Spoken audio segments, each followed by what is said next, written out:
What are the costs of Chapter 11 conversion? If you are curious about the costs associated with converting a Chapter 11 bankruptcy case, you are in the right place. Let's break down what you need to know. When a business initially files for Chapter 11 bankruptcy, it aims to reorganize and continue operations. However, if the situation worsens, conversion to another chapter, like Chapter 7, may be necessary. This process comes with various costs that can impact the business's financial situation.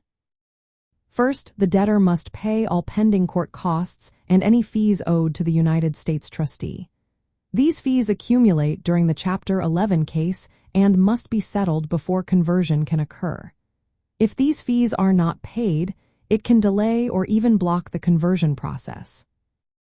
Next, there are filing fees for the conversion motion itself.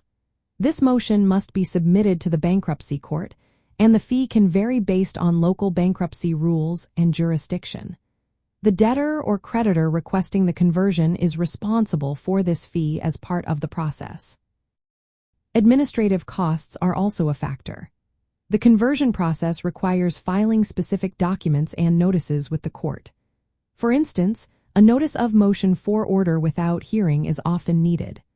While this may not have a direct fee, it does involve legal and administrative work, which can add to overall costs, especially if legal counsel is involved. Legal fees can be another significant expense during a Chapter 11 conversion. Debtors typically hire attorneys to manage the conversion motion, negotiate with creditors, and oversee the transition from reorganization to liquidation.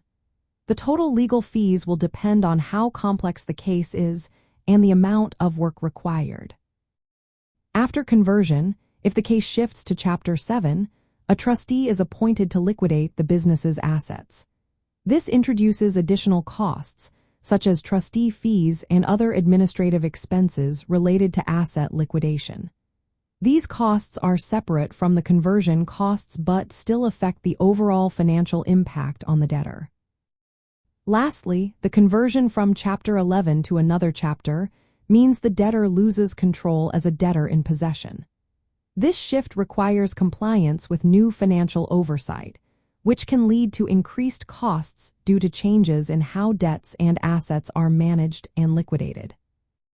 In summary, the costs of converting a Chapter 11 bankruptcy case include paying outstanding court and United States trustee fees, filing fees for the conversion motion, legal fees, and potential additional costs related to the administration of the case after conversion.